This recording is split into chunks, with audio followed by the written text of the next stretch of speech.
Hello everyone, welcome back to G10 classes. This is Saida Khaldamouri and हम class 11 के chapter 5 that is morphology flowering plants के part 3 पर हैं। I hope आपने first 2 videos जरूर देख ली होगी। हमने लास्ट वीडियो में लीफ का मॉर्फोलॉजिकल स्ट्रक्चर पढ़ लिया था, वेनेशन पढ़ लिया था और अब हमें देखना है कि बेसिकली टाइप्स ऑफ लीव्स है क्या, मतलब लीफ कितने टाइप की होती है। देखिए, अब जब हम टाइप्स ऑफ लीव यहाँ बात कर रहे हैं तो यहाँ हमारा जो क्लासिफिकेशन है लीव्स का वो on the basis of morphology है, क्योंकि चैप्टर मॉर्फोलॉजी है तो हम स्ट्रक्चर के बेसिस पे ही लीव्स को क्लासिफाई करेंगे। तो बेसिकली आप लीफ को मॉर्फोलॉजिकली दो ग्रुप में डिवाइड कर सकते हो।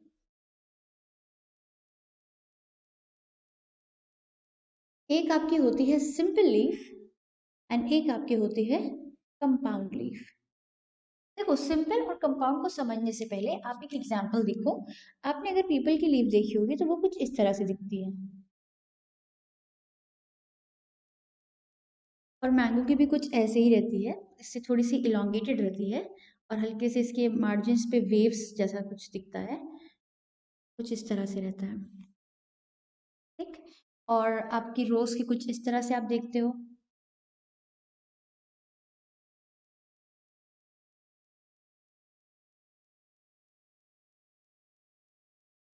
सो इन तीनों को अगर आप नोटिस करोगे तो इनमें आपको तीनों में एक चीज कॉमन दिख रही है। कॉमन क्या दिख रहा है?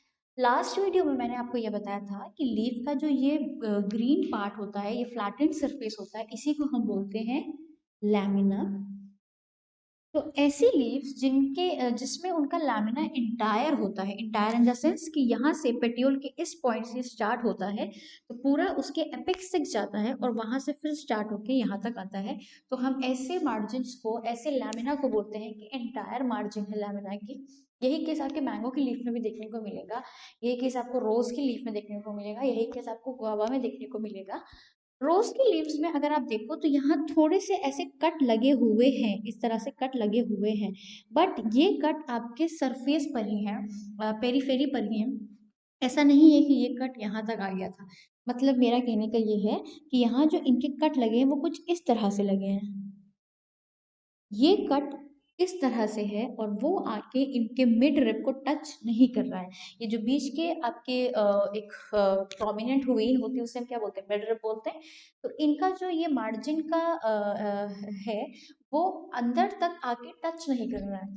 तो ये सब क्या हो गई? आपके सिंपल हो गए। बट अगर इमेजिन करो ये चीज आकर मार्जिन तक टच कर जाती कुछ इस तरह से, यहाँ तक अगर आ जाती तो ये एक हिस्सा हो जाता।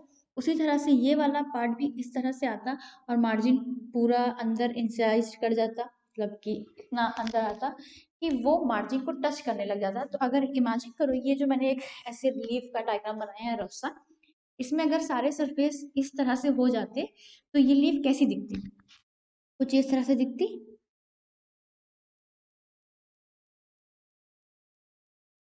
ऐसे होता। ठीक। मतलब बेसिकली लीफ को होना ऐसे चाहिए था, पूरी ऐसे जानी चाहिए थी, बट वो ऐसे ना जाके बल्कि क्या हुआ, उसके जो मार्जिन्स थे उन्होंने अंदर तक पेनिट्रेट करके पूरे के पूरे मिडर तक आके अपने आप को कट कर दिया।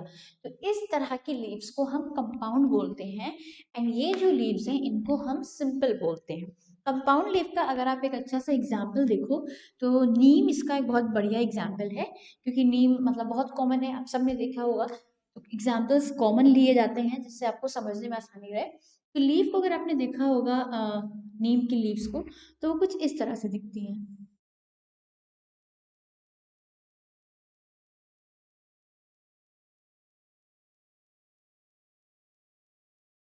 इस तरह से ही पूरी नीचे तक रहती है। ठीक। तो यहाँ एक्चुअल में हुआ क्या था, अगर इमेजिन करो यहाँ से स्टार्ट हो रही है लीव्स यहाँ से स्टार्ट होती, तो यहाँ एक्चुअल में होना क्या चाहिए था, ये पूरी ऐसे जाती, लेकिन ये ऐसे नहीं कि बल्कि इसमें क्या हुआ, इसके एक एक पार्ट छोटे छोटे टुकड़ों में ये कटती चली गई, छोटे छोटे टुकड़ों में ये इस तरह से कटती चली गई। और हम बोलेंगे कि ये जो लीव्स जिसमें उनकी मार्जिन एंटायर नहीं होती उनको हम सिंपल लीफ नहीं बल्कि क्या बोलते हैं? कंपाउंड लीफ बोलते हैं। और ऐसे लीफ जिनमें उनके मार्जिन कंप्लीट होते हैं, एंटायर होते हैं, या अगर थोड़े बहुत भी उनके मार्जिन वेवी होते हैं या थोड़े बहुत इंसेशंस लगे होते हैं, वो इंसेशन मिड रिब को अगर टच नहीं करते हैं तो उनको हम सिंपल लीव्स बोलते हैं। ठीक। ये आपका सिंपल लीफ का तो आपको आई होप क्लियर हो गया हो, क्योंकि सिंपल लीफ तो बहुत सिंपल थी कि इसमें आपकी मार्जिन कैसी रहेगी, कंप्लीट रहेगी। अब अगर हम कंपाउंड लीफ की बात करें तो आप कंपाउंड लीफ को फर्दर दो ग्रुप में डिवाइड कर सकते हो।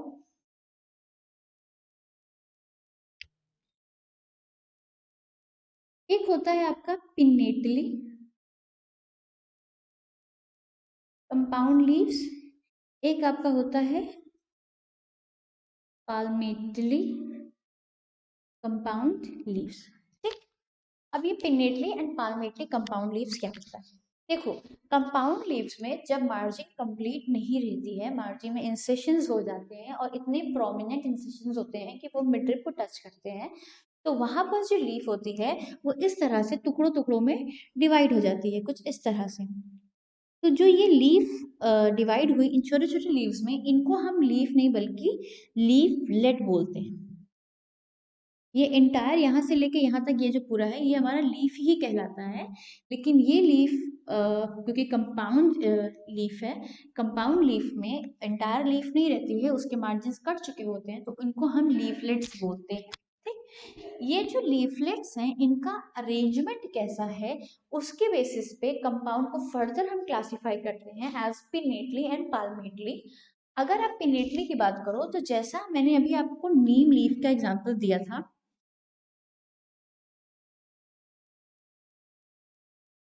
कुछ इस तरह से।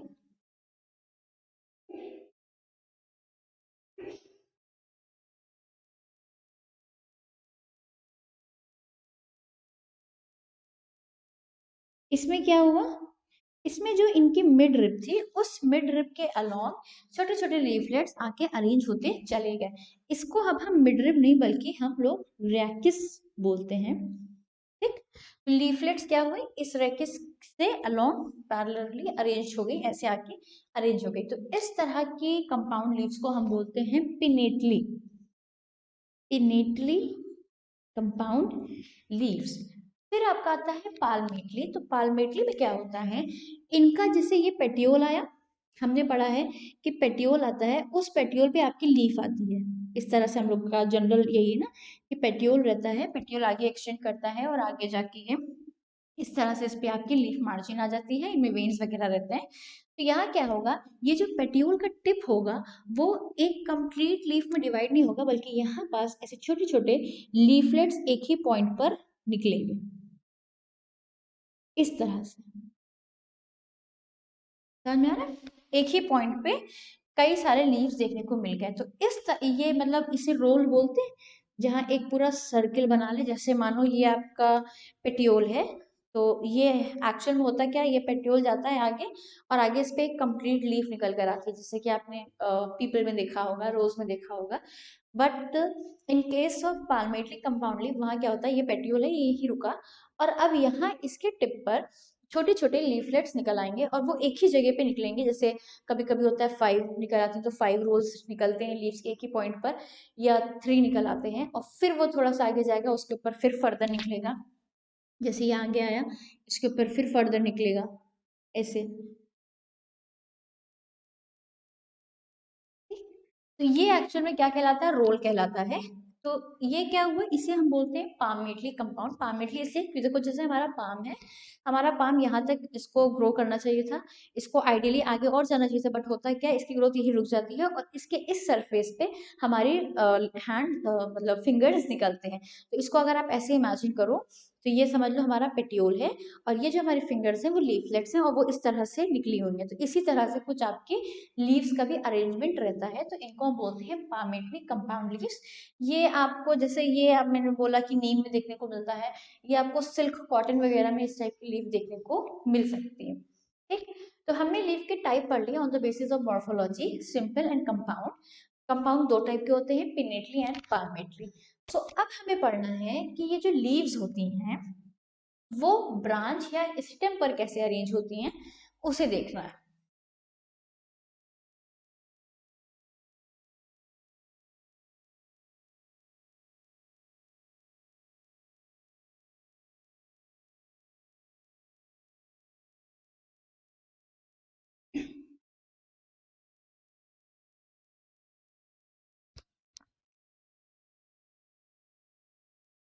देखो हम क्या कह रहे हैं, हम क्या पढ़ेंगे, अब हम पढ़ेंगे arrangement of leaves around stem, या फिर आप यहाँ ऑन भी लिख सकते हो, ऑन स्टेम और ब्रांच। ब्रांचेस पे या स्टेम्स पर आपके लीफ का अरेंजमेंट कैसा है उसको हम पढ़ेंगे। और ये जो अरेंजमेंट है इसको हम बायोलॉजिकली एक टर्म देते हैं, and that term is known as phyllotaxy. ठीक, ये फाइलोटैक्सी। तो फाइलोटैक्सी क्या होता है, arrangement of leaves on stem and branches, उसी को हम बोलते हैं फाइलोटैक्सी। जैसे पीछे हमने पढ़ा था विनेशन, कि वेन्स का अरेंजमेंट कैसा, उसे हम विनेशन बोलते हैं। In the same sense leaves का अरेंजमेंट स्टेम या ब्रांच पे कैसा है उसे हम फाइलोटैक्सी बोलते हैं। तो यहाँ बेसिकली 3 टाइप्स की फाइलोटैक्सी आती है। एक आपकी होती है ऑल्टरनेट, एक आपकी होती है अपोजिट, एंड एक आपकी होती है रोल्ड। ठीक, ऑल्टरनेट, अपोजिट एंड रोल्ड। अब देखो कैसे। अच्छा पीछे एक चीज, छोटी सी चीज छूटी बताने को। हम लोगों ने जब लीफ में स्ट्रक्चर पढ़ा था, लीफ का स्ट्रक्चर जब पढ़ा था, तो हम लोगों ने पढ़ा था कि ये हमारी जैसे स्टेम है, मान लो ये हमारी स्टेम है, ये हमारी नोड है। इस नोड से इस तरह से पहले आपका पेटियोल का ओरिजिन होता है, ये पेटियोल के टिप पर आपकी लीफ मार्जिन निकलती है, यहाँ पास इस तरह से एक प्रोमिनेंट मिडरिप हो सकती है। इस पेटियोल पर डिपेंड करता था कि कैसा ये प्लांट है, मोनोकॉट है कि डाइकॉट है। यहाँ पास इस तरह से आप बोलते थे कि 2 स्टिप्यूल्स हो सकते हैं, लीफ लाइक स्ट्रक्चर जिसे हम बोलते हैं, ये होता है।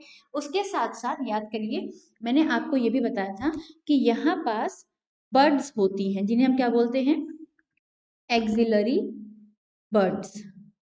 इन एक्सिलरी बर्ड्स बोलते हैं ना, यही एक्सिलरी बर्ड्स होती हैं जो फर्दर ब्रांचेस वगैरह बनाती हैं, स्टेम मतलब फर्दर जो ब्रांचिंग होगी इस प्लांट में, वो ये एक्सिलरी बर्ड्स के थ्रू हो पाती है।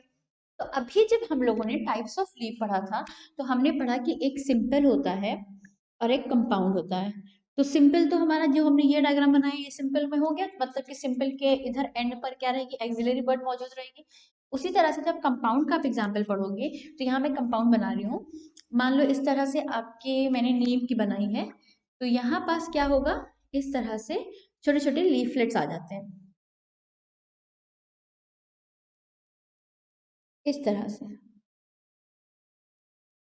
ठीक, तो ये जो छोटे छोटे से लीफलेट्स आ जाते हैं, और हम अब अगर हमसे कोई पूछे कि जैसे आपने सिंपल ने बताया कि सिंपल के यहाँ पेटियोल जहाँ अटैच करता है नोड से, वहां पास एक्सिलरी बड मौजूद होती है, तो क्या कंपाउंड लीव्स में भी ऐसा होता है? हाँ, कंपाउंड लीव्स में भी वो पॉइंट जहां से हमारा पेटियोल अराइज करता है उस पॉइंट पर एक्सिलरी बड मौजूद होती है। लेकिन ये जो लीफलेट्स होती हैं, लीफलेट्स के बेस पर मौजूद नहीं होती है, ये चीज आप याद रखिएगा। क्योंकि होता क्या है कि जो कॉम्पिटिटिव एग्जाम्स वगैरह होते हैं, अभी आप 11th में हो, इट्स ओके, बट फिर भी आपको देना है आफ्टर 1 ईयर, और टाइम जाने में टाइम, मतलब बहुत जल्दी टाइम भागता है।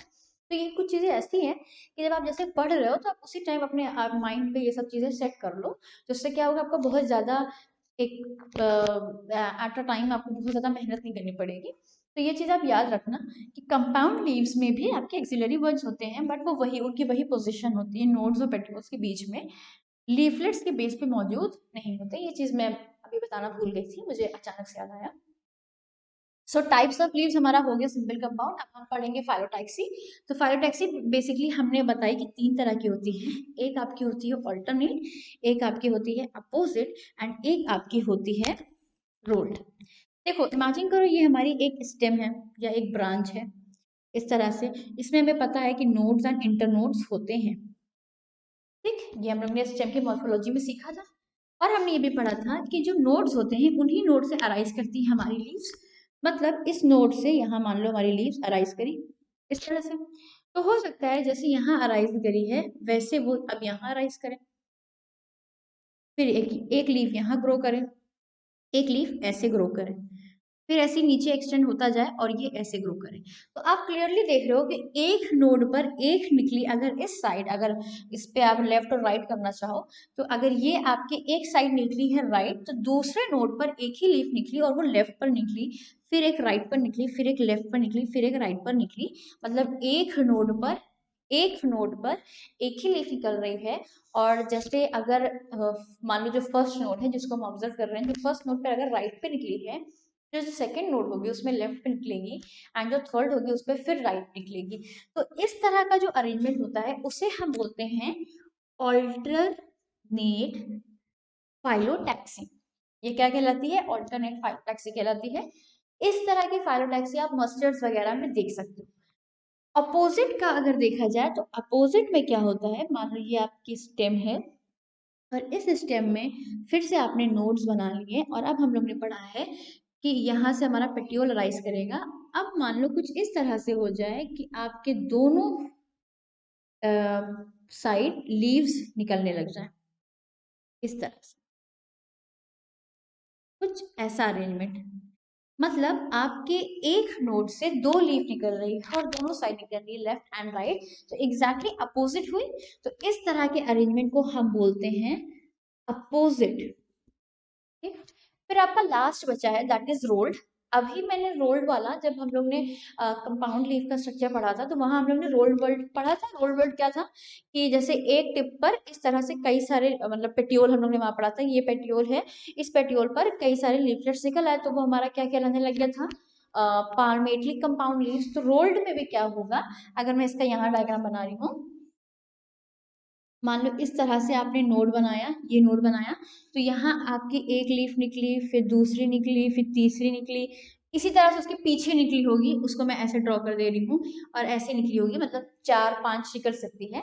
तो जब ये इस तरह से लीव्स निकलती हैं तो आप इनको बोलते हो रोल्ड अरेंजमेंट। तो ये 3 तरह की बेसिकली आपको फाइलोटैक्सी पढ़नी होती है। ऑल्टरनेट, अपोजिट एंड रोल बहुत इजी है, बिल्कुल टफ नहीं है। मॉर्फोलॉजी चैप्टर ही बहुत इजी है, क्योंकि इसमें ऐसा आपको कुछ पढ़ना होता है जो आप क्लियरली अपने आईज से देख सकते हो। सो इसको पढ़ने का बहुत अच्छा तरीका यही है।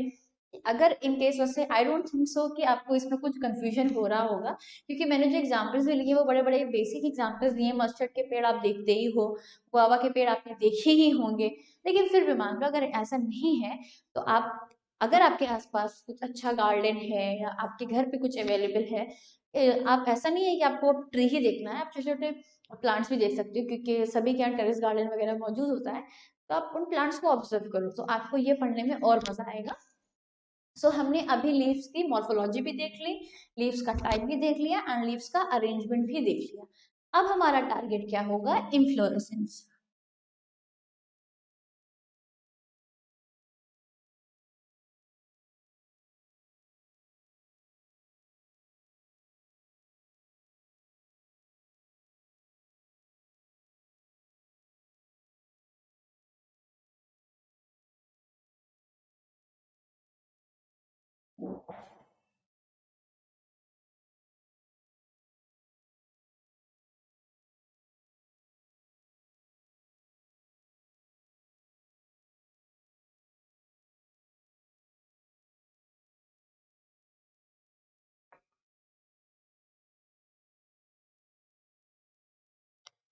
तो now we will start inflorescence. अब इन्फ्लोरेसेंस है क्या? ऐसे आप एक बार ओरल सुन लो। इन्फ्लोरेसेंस मतलब कुछ और नहीं है बल्कि फ्लावर वर्ड से निकला है इन्फ्लोरेसेंस। तो फ्लावर का अरेंजमेंट कैसा है स्टेम पर या ब्रांच पर, उसी को हम इन्फ्लोरेसेंस बोलते हैं। बट उससे पहले आपको कुछ चीजें देखनी होगी। अगर आपने वीडियो फर्स्ट देखा होगा तो आपने देखा होगा मैंने आपको वही बताया था कि फ्लावर कुछ और नहीं बल्कि मॉडिफाइड स्टेम होती है। देखो ओरिजिनली क्या होता है, जैसे ये आपकी स्टेम है इस तरह से, ठीक, तो उसमें हमने पढ़ा है कि ये नोड होता है, ये इंटर नोड होता है, मतलब इस तरह से नोड्स नोड्स उनके बीच इंटर नोड फिर इंटर नोड, ये स्टेम रहती है। और ये लगातार से क्या करती है? ग्रो करती जाती है। और इसका जो टिप होता है, जैसे मान लो ये इसका अगर टिप है, तो इसको हम बोलते हैं स्टेम का मेरिस्टेम है। ये पॉइंट क्या कहलाएगा? Stem meristem. स्टेम मेरी स्टेम्स, मेरी स्टेम्स क्या होते हैं? मेरी स्टेम्स आपके वो ग्रुप होते हैं सेल्स के, या वो टिश्यू होता है जहाँ लगातार सेलुलर डिवीजन वगैरह चलता है। तो फ्लावर के केस में क्या होता है, मान लो जब भी एक स्टेम ऐसी स्टेम हुई है जिसमें अब मैच्योरिटी आ चुकी है, अब उसे फ्लावरिंग करनी है, तो होता क्या अल्टीमेटली, इस स्टेम की ग्रोथ अब फर्दर नहीं जाती है, बल्कि ये स्टेम, मेरी स्टेम जो है वो कन्वर्ट हो जाता है फ्लोरल इन मेरी स्टेम में। और जैसे मान लो ये हुआ, ये आपका टिप था, तो अब यहाँ पास इस तरह से फर्दर ग्रोथ तो होगी, बट यहाँ पास बहुत छोटे छोटे नोड्स एंड इंटर नोड्स होंगे।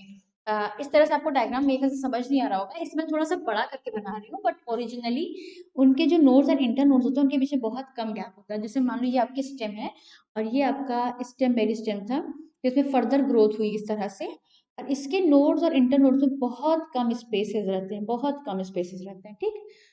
तो अब जो ये आपके, आप जैसे स्टेम मेरी स्टेम बोल रहे थे, अब वो स्टेम मेरी स्टेम नहीं, बल्कि आप उसे क्या बोल दोगे, आप उसे फ्लोरल मेरी स्टेम बोल दोगे। अब ये आपके जो फ्लोरल मेरिस्टेम है, इसमें होता क्या है, इनिशियली आपने क्या पढ़ा है कि अगर इमेजिन करो ये स्टेम है आपके सिर्फ, अभी ये पोर्शन नहीं आया, स्टेम है, तो आपने ये पढ़ा है कि आपके नोड रीजन से लीव्स निकलती हैं या यहीं से आपकी फर्दर कोई ब्रांच निकलती है, इस तरह से आपने पढ़ा है।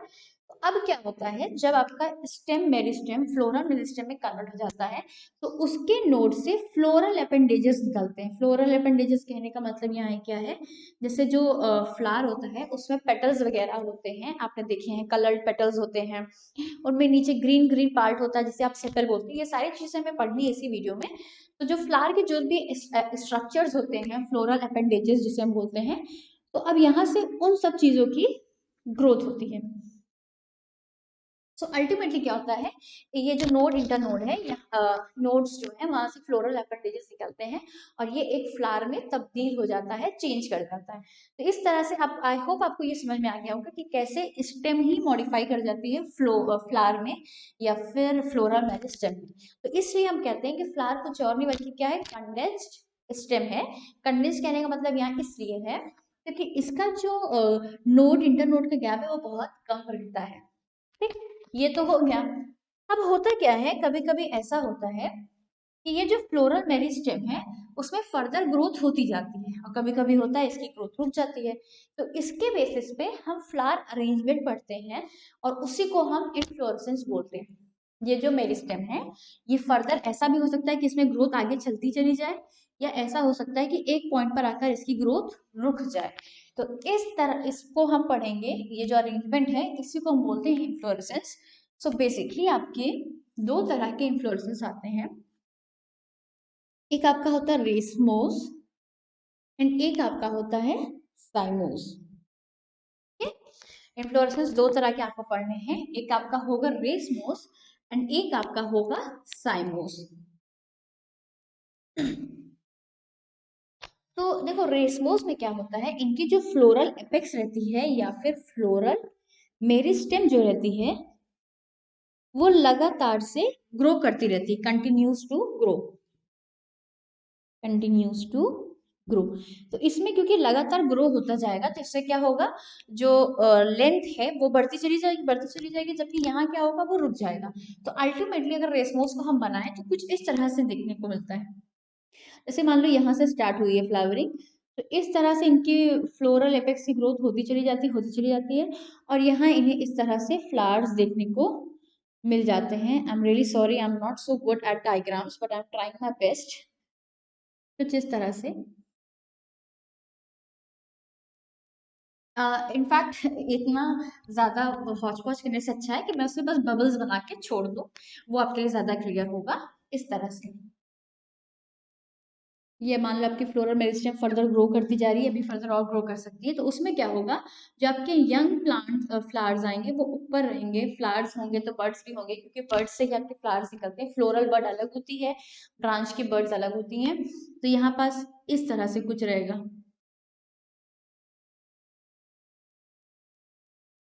तो यहाँ मेरा बताने का जो ये डायग्राम के थ्रू मैं बताने की कोशिश कर रही हूँ वो ये है कि जो यंग फ्लावर्स ग्रो करेंगे वो टिप पर रहेंगे एंड जो आपके ओल्डर वन होंगे वो नीचे की तरफ रहेंगे। तो इस तरह का जो अरेंजमेंट होता है इसे आप बोलते तो रेसमोस हो, बट अगर ऑर्डर के बेसिस पे देखें तो इनको हम बोलते हैं एक्रो पेटल सक्सेशन। आप एक्रोपेटल सक्सेशन वर्ड भी यूज कर सकते हो या आप एक्रोपेटल ऑर्डर भी बोल सकते हो। तो एक्रोपेटल ऑर्डर किस में देखने को मिलता है? रेसमोस इन्फ्लोरेसेंस में देखने को मिलता है। इसमें क्या होता है, जो भी यंग फ्लावर्स और बर्ड्स होते हैं वो आपको एपेक्स में देखने को मिलते हैं, और जैसे जैसे आप नीचे आओगे आपको ओल्डर फ्लावर्स एंड बर्ड्स देखने को मिलेंगे। ठीक। फिर साइमोस में क्या होता है? साइमोस में होता क्या है कि जो फ्लोरल मेरिस्टेम्स होती हैं उनकी ग्रोथ रुक जाती है। Floral meristems stops to grow. इसका मतलब ये है कि जैसे मान लो ये आपका फ्लोरल स्टेम थी, यहाँ इस तरह से ग्रो कर रही थी, फिर यहाँ से आपके फ्लावर निकल आए। ठीक, इस तरह से मान लो आपका फ्लावर निकल आया है। अब हम लोगों ने क्या पढ़ा कि रेसमोस में क्या होता है, लगातार ये कंटिन्यू करता चला जाता है आगे की तरफ, जैसे कि आप मस्टर्ड वगैरह में देखते हो इस तरह से कंटिन्यू करता चला जाता है ग्रो करते हुए। बट यहाँ क्या होगा, यहाँ आपका ये फ्लावर आएगा और वो फ्लावर कन्वर्ट हो जाएगा और अब ये फर्दर ग्रो नहीं करेगा। तो फिर क्या होगा, फिर क्या होता है कि यहाँ से फर्दर एक ब्रांच निकलती है, वो ब्रांच आगे जाती है, फिर उसके जो एपिकल मेरिस्टम्स होते हैं वो फ्लोरल मेरिस्टम में कन्वर्ट होते हैं और यहाँ आपका दूसरा फ्लावर आता है। फिर यहाँ करोगे तो यहाँ आपका दूसरा फ्लावर आएगा। इसी तरह से अगर नीचे आप और देखोगे तो यहाँ से निकलेगा, यहाँ दूसरा फ्लावर आएगा, यहाँ देखोगे यहाँ दूसरा फ्लावर आएगा। अब अगर आप साइज देखो तो मैंने उल्टा किया, इस बार यहाँ बड़ा बनाया फिर छोटा फिर और छोटा करते चले गए, इसका जस्ट उल्टा है। तो इस ऑर्डर को हम बोलते हैं बेसी पेटल, बेसी पेटल सक्सेशन या फिर बेसी पेटल ऑर्डर इन्फ्लोरेसेंस। सो बेसी पेटल आपको कहाँ देखने को मिलता है? साइमोस में देखने को मिलता है। तो साइमोस में क्या होता है कि आपके ये जो फ्लावर्स होते हैं, फ्लोरल मेरिस्टम्स अपनी ग्रोथ को रोकती है, एक फ्लावर में कन्वर्ट हो जाती है, फिर फर्दर वो ग्रो नहीं करती है, तो नीचे से आपके दूसरे फ्लावर्स इस तरह से नोड से ब्रांच निकलती है, वहां से फ्लोरल मेरिस्टम बनते हैं, नए फ्लावर्स बनते हैं। और अरेंजमेंट कुछ इस तरह से रहता है कि आपके जो ओल्डर फ्लावर्स होते हैं वो टिप पे देखने को मिलते हैं एंड जो यंग फ्लावर्स होते हैं वो आपको यहाँ देखने को मिलते हैं। ये ऐसे आप लिख लेना कि आपको बेस पे यंग फ्लावर्स देखने को मिलेंगे एंड इसमें आपको टिप पर यंग फ्लावर्स देखने को मिलते हैं। तो बेसिकली आपको according to your syllabus inflorescence में यही दो पढ़ना है। वैसे तो देखा जाए तो काफी ज्यादा इन्फ्लोरेसेंस होते हैं, लेकिन आपको आपका स्कोप फिलहाल वो नहीं है because you are in 11th and आपको सिलेबस के अकॉर्डिंग पढ़ना है। सो मैंने जो आपके सिलेबस के हिसाब से था, I tried my best and I hope कि आपको भी अच्छा लगा होगा, आपका जो कंफ्यूजन होगा वो खत्म हो गया होगा। फिर भी अगर कोई डाउट है so you are free to ask us. बस अब आप किसी तरह से हमारे वीडियो को देखते जाएं, सपोर्ट करते जाएं, वीडियो को लाइक भी कर दें, अगर सब्सक्राइब नहीं किया तो प्लीज सब्सक्राइब कर दें। एंड वी होप कि आप हमारे साथ काफी कुछ अच्छा अचीव कर लोगे अपने 11th में भी एंड फर्दर क्लासेस वगैरह में भी। Thank you.